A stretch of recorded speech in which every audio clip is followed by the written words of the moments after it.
teman-teman, ketemu lagi sama aku. Gimana nih pembelajaran secara online-nya? Pasti lebih sulit ya.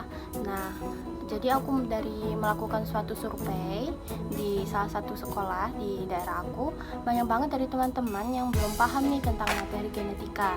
Di sini aku bakalan mencoba untuk menjelaskan sama kalian tentang materi genetika biar kita sama-sama bisa semakin memahami tentang materi genetika.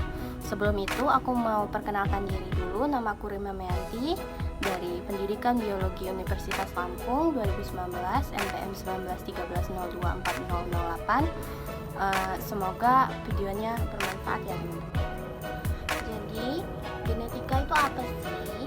Genetika adalah ilmu yang mempelajari berbagai aspek yang menyangkut pemeriksaan sifat, variasi sifat pada organisme maupun suborganisme seperti virus maupun prion. Lalu genetika ini memiliki banyak fungsi nih dalam kehidupan kita. Salah satunya fungsi genetika yang sangat besar yaitu pada dunia medis.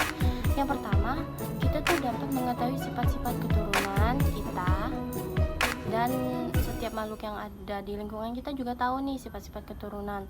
Jadi kita bisa tahu sifat anak kita nanti itu adalah salah satunya dari keturunan kita. Lalu yang kedua adalah kita mengetahui kelainan atau penyakit turunan dan usaha untuk menanggulanginya. Misalnya teman-teman orang tuanya ada yang punya penyakit yang bisa menurun untuk kita. Nah, dengan ada genetika kita bisa mengetahui penyakit itu menurun gak sih untuk kita. Nah, kalau kita udah tahu tuh penyakit itu bakalan turun ke kita, jadi kita bisa nih mencegahnya dengan makan makanan yang sehat yang bisa mencegah penyakit tersebut.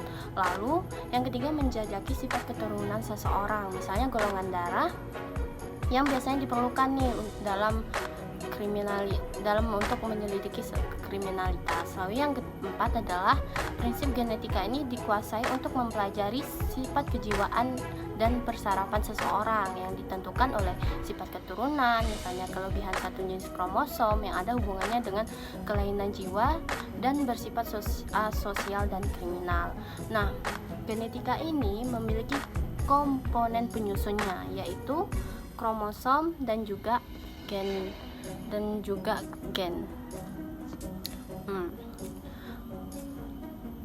Kromosom itu apa sih? Jadi kromosom itu tersusun atas protein serta asam nukleat. Ada dua jenis asam nukleat nih yang menyusun kromosom, yaitu DNA dan juga RNA. Nah, asam nukleat yang digunakan dalam kromosom adalah DNA, teman-teman. DNA merupakan akronim dari deoksiribosnucleic acid yang berarti asam nukleat dengan gula ribosa yang kehilangan satu atom oksigen.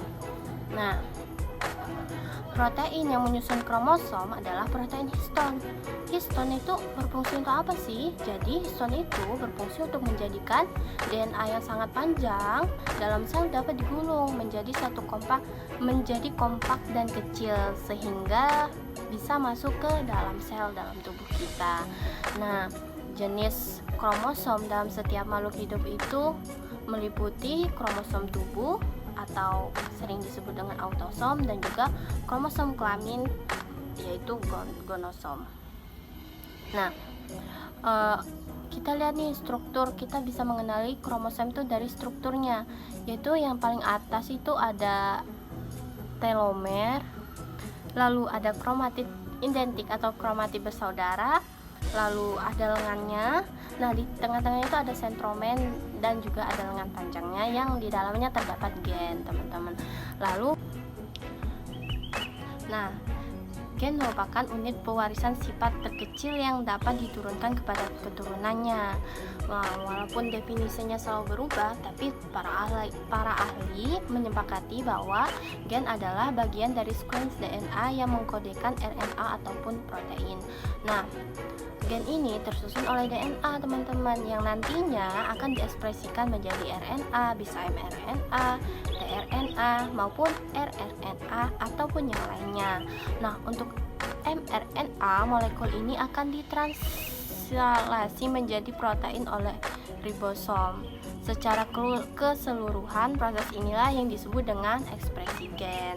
Nah, teman-teman, nanti aku bakalan bikin salah satu video praktikum yang bikin kalian akan lebih paham nih tentang salah satu persilangan di hibrid, tentang genetika.